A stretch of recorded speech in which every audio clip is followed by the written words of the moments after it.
کسی کو اگر کوئی بڑا عالم نام رکھے تو وہ فخر کرتا ہے، اور جس کو خود خالق کائنات نام رکھے اسے کتنا فخر کرنا چاہیے۔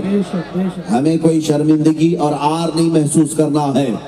آپ بس جس چیز کی ضرورت ہے وہ اعلیٰ اخلاق، اعلیٰ کردار، اور رسول پاک صلی اللہ تعالیٰ علیہ وسلم کی ذات پر آج بے پناہ حملے کیے جا رہے ہیں۔ سب سے پہلے میں حضور پاک صلی اللہ تعالیٰ علیہ وسلم کے وہ عظیم اخلاق تمہارے سامنے رکھوں گا، تاکہ غیر مسلم بھی اگر سنے تو انہیں خبر لگ جائے، انہیں پتہ چلے محمد عربی صلی اللہ علیہ وسلم کی ذات کا نام ہے۔ آپ کو پتہ ہے ان بھونکنے والے درندوں کو کیا خبر کہ میرے نبی کی سیرت کیا ہے؟ حضور پاک کو اگر پڑھا ہوتا تو آنکھیں بھیگ جاتی، رسول پاک کو اگر سنا ہوتا تو دل کے دریچے کھل جاتے۔ آپ کو میں بتاؤں، ایک انگریز جو مسلمان نہیں ہے، اس نے کتاب لکھی اور اس میں میرے آقا صلی اللہ تعالیٰ علیہ وسلم کا ذکر سب سے پہلے درجے پر کیا، اور کہتا ہے دنیا میں سب سے زیادہ اگر میں کسی سے امپریس ہوا ہوں تو محمد رسول اللہ کی ذات ہے۔ اسے پوچھا گیا کیوں محمد صلی اللہ تعالیٰ علیہ وسلم سے سب سے زیادہ تو امپریس کیوں ہوا، کیا وجہ ہے؟ سنو اے مسلمانوں، آپ کو بھی میں بتاؤں۔ اس انگریز نے کہا میں نے بہت سارے لوگوں کی ہسٹری اور تاریخ پڑھی، لیکن محمد صلی اللہ تعالیٰ علیہ وسلم کی تاریخ میں نے ایک بات دیکھی، بہت ساری اچھائیاں ہیں لیکن جو دل کو موہ لیتی ہے وہ ایک حکایت، ایک حدیث ہے۔ اس سے پوچھا گیا وہ حدیث کیا ہے، ذرا ہمیں بھی بتاؤ۔ وہ انگریز کہتا ہے محمد صلی اللہ تعالیٰ علیہ وسلم کی عادت تھی وہ مدینے کے چھوٹے بچوں کا بھی ادب کرتے تھے، چھوٹے بچوں کا بھی خیال رکھتے تھے، اور جب بچے کھیلتے تھے تو ان کے ساتھ بیٹھ جایا کرتے، ان کو۔ السلام علیکم ورحمۃ اللہ وبرکاتہ۔ مفتی سلمان اظہری صاحب کی اس ویڈیو کو آپ پورا ضرور دیکھیں اور ویڈیو کو شیئر ضرور کریں۔ کھلاتے تھے، انہیں ہنساتے تھے، تجارت کے سفر سے جب بھی آتے تو بچوں کے لیے بھی کچھ نہ کچھ لے کر کے آتے تھے۔ ایک مرتبہ کا واقعہ بتاتا ہے، سنو، حدیث پاک میں ہے، وہ انگریز جس نے کتاب لکھی اور کہا مجھے سب سے زیادہ اگر کسی شخصیت سے اثر ہوا ہے تو محمد کی ذات ہے۔ کیوں؟ کہتا ہے محمد صلی اللہ تعالیٰ علیہ وسلم ایک بار بچوں کے ساتھ بیٹھے ہوئے تھے، کئی بچے کھیل رہے تھے، ان بچوں میں سے ایک بچے کا باپ آیا، اپنے گھر سے آیا، اور مجمع میں بچے جب کھیل رہے تھے باپ نے اپنے بیٹے کو پکارا، بیٹا آجا گھر پر تیری ماں بلاتی ہے، بیٹا کہہ کر کے پکارا۔ رسول پاک صلی اللہ تعالیٰ علیہ وسلم کھڑے ہو گئے اور اس آئے ہوئے شخص سے کہا کہ تو یہاں پر بیٹا کہہ کر کے مت پکارنا، بیٹا کہہ کر بچے کو مت پکار، اس کا نام جو ہے وہ لے کر پکار۔ اس نے کہا میرا بیٹا ہے، اگر میں اپنے بیٹے کو بیٹا نہ کہوں تو پھر کس کو بیٹا پکاروں؟ میں اپنے بیٹے کو پکار رہا ہوں۔ سنو اے مسلمانوں، مصطفیٰ کریم محمد رسول اللہ صلی اللہ تعالیٰ علیہ وسلم کا احساس کیا تھا؟ ارشاد فرماتے ہیں سچ ہے یہ تیرا بیٹا ہے، تو بیٹا کہہ کر پکار سکتا ہے لیکن اپنے گھر میں پکار، یہاں مت پکار، اس لیے کہ ان بچوں میں بہت سارے یتیم بچے بھی کھیل رہے ہیں جن کے باپ نہیں ہیں۔ اگر تو اپنا بیٹا کہہ کر پکارے گا ان بچوں کو اپنا باپ یاد آ جائے گا، انہیں کون بیٹا کہے گا، انہیں کون بیٹا کہہ کر پکارے گا؟ میرے عزیزوں، یہ حدیث پاک کے مفہوم میں آپ کے سامنے رکھ رہا ہوں۔ ایک نان مسلم ہے، اس نے میرے آقا صلی اللہ علیہ وسلم کے ان اخلاق کو دیکھ کر کے کتاب میں سر فہرست لکھا، دنیا کا اگر کامل کوئی انسان ہے تو محمد کی ذات، محمد صلی اللہ تعالیٰ علیہ وسلم کی ذات پاک ہے، جس کو بچوں کی یتیمی کا بھی درد تھا۔ حضور پاک صلی اللہ تعالیٰ علیہ وسلم احساس رکھتے کہ کہیں اس کا دل ملول نہ ہو جائے، اسے ہرٹ نہ ہو، اسے تکلیف نہ ہو۔ آپ کو پتہ ہے اس امن عالم کا مسیحا رسول پاک صلی اللہ تعالیٰ علیہ وسلم کو آج کے ظالم کتے بھونکنے لگ گئے، حضور پاک کی ذات کو کیچڑ اچھالتے ہوئے کہنے لگ گئے کہ انہوں نے جنگیں سکھائی ہیں، آتنک سکھایا ہے، دہشت سکھائی ہے، تم نے پڑھا کیا ہے ہمارے نبی پاک کو؟ میں بتاتا ہوں، مدینہ طیبہ میں یہ اس زمانے کا رواج تھا، جب بھی کسی کے پاس ہتھیار ہوتے تو سب سے بڑا ہتھیار تلوار لے کر کے ہر کوئی چلتا تھا۔ آج کے زمانے میں رائفل، بندوقیں وغیرہ آ گئی، اس وقت جو بھی لوگ مال والے ہوتے وہ اپنے ساتھ تلوار لے کر ضرور چلتے، لیکن نبی کونین صلی اللہ تعالیٰ علیہ وسلم کی تعلیمات تو دیکھیں، تلوار کیسے لٹکائی جاتی تھی۔ تلوار بغل میں، اس کو نیام میں رکھ کر کے، اس کا ایک غلاف ہوتا تھا، اس کو اس طرح سے بغل میں لٹکا کر کے لوگ چلتے تھے، جیسے آج بندوق لٹکائی جاتی ہے۔ ایک بار ایک صحابی تلوار لٹکائے ہوئے سامنے سے آ رہے تھے، تلوار کی ڈھال یعنی اس کی مٹھی اوپر کی طرف ہوتی اور اس کی انی، اس کا نوک نیچے کی طرف، سامنے اس طرح چاند کی شکل کیے ہوئے تلوار ہوا کرتی۔ حضور پاک صلی اللہ تعالیٰ علیہ وسلم کے سامنے آ رہے تھے، اللہ کے نبی صلی اللہ تعالیٰ علیہ وسلم کی تعلیمات دیکھیں، آپ نے ان کو روکا اور کہا یہ تلوار اپنے بغل سے نکالو اور اس کو پیچھے کی طرف موڑ لو، یہ جو انی ہے، یہ جو نوک ہے، اس کو پیچھے کی طرف کر لو۔ انہوں نے پوچھا طریقہ تو تلوار ڈالنے کا یہی ہے، لوگ تلوار اسی طرح سے لے کر چلتے ہیں، آپ صلی اللہ تعالیٰ علیہ وسلم کے اس طرح پیچھے کرنے کا حکم جو آیا، میرے آقا اس میں حکمت کیا ہے؟ اللہ کے نبی صلی اللہ تعالیٰ علیہ وسلم ارشاد فرماتے ہیں، میں یہ گوارا نہیں کرتا کہ ننگی تلوار کی نوک بھی کسی مسلمان کی طرف ہو یا کسی انسان کی طرف ہو، کہ دیکھنے والا تمہیں جنگ کی نوبت میں نہ دیکھے، دیکھنے والا تمہیں قاتل کی نظر میں یا لڑنے والے کی صورت میں نہ دیکھے۔ یقیناً تم نے اپنی سیفٹی کے لیے، سیکورٹی کے لیے رکھا ہوگا، لیکن تلوار کی نوک کو بھی پیچھے کی طرف کر کے رکھو تاکہ نئے آنے والے کی طرف تلوار کا منہ نہ ہو، اس کی نوک نہ ہو۔ یہ ہے میرے آقا کی تعلیمات، یہ امن عالم کا مسیحا ہے۔ آپ نے ان لوگوں کو صرف جہاد کا لفظ کہتے ہوئے سنا ہوگا، لفظ جہاد کے ذریعے سے پوری دنیا میں ایک پروپیگنڈا پھیلایا جاتا ہے بے شک کہ مسلمان جہادی ہیں۔ یہ لفظ جہاد بھی اگر پڑھ لیا ہوتا ان جاہلوں کو سمجھ میں آ جاتی بات۔ تاریخ مصطفیٰ تو پڑھو کم سے کم، نبی پاک صلی اللہ تعالیٰ علیہ وسلم کی زندگی پاک میں آپ کو پتا ہے تقریباً میرے آقا صلی اللہ تعالیٰ علیہ وسلم 17 جنگوں میں شرکت فرمائے، 17 غزوات، اور بعض روایات میں 27 ہیں، کل ملا کر 10 سال کے اندر 27 جنگیں ہوئی، جس میں چھوٹی بڑی جو بھی جنگیں ہوئی ہیں نبی پاک صلی اللہ تعالیٰ علیہ وسلم جس میں خود بنفس نفیس شریک رہے۔ اور آپ کو میں بتاؤں، حیرت ہوگی آپ کو، یہ پورے 10 سال کے اندر جو 27 جنگیں جہاد ہوئے، اس میں مرے کتنے لوگ تھے، کتنے لوگ قتل ہوئے؟ ٹوٹل اگر ملایا جائے تو 260 لوگ صرف 10 سال کے اندر مرے تھے، قتل ہوئے جنگوں کے اندر۔ اور ایک تاریخ میں ان کی بتاتا ہوں جو پوری دنیا کو سیکولر اور ڈیموکریسی اور امن کے نام پر تباہی مچاتے ہیں۔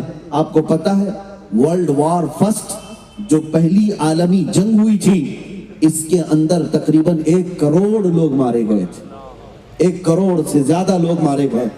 اور دوسری جنگ عظیم جو ہوئی سیکنڈ ورلڈ وار، اس کے اندر 3 کروڑ سے زیادہ لوگ مارے گئے، اتنے ہی زخمی ہوئے، اتنے ہی بے گھر ہوئے، کتنے ملک تباہ ہوئے، کتنے بستیاں اجڑ گئیں۔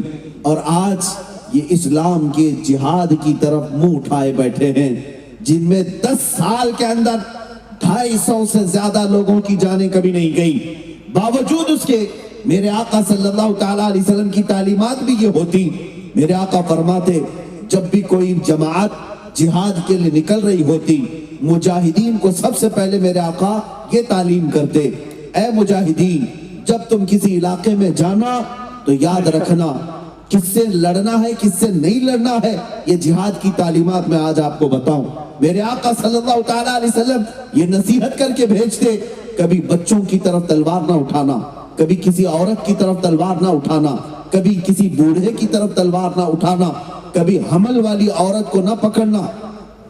جس جنگ میں بھی جاؤ، دشمنوں کی فوج میں بھی جاؤ، بچوں کے ساتھ، بوڑھوں کے ساتھ، عورتوں کے ساتھ، حاملہ عورتوں کے ساتھ رحم کا معاملہ کرنا۔ اتنا ہی نہیں، میرے آقا صلی اللہ تعالیٰ علیہ وسلم جب جہاد میں صحابہ کو بھیجتے یہ بھی تلقین فرماتے، جس علاقے میں جاؤ گے وہاں کسی بھی مذہب کی عبادت گاہ کو توڑ پھوڑ نہیں کرو،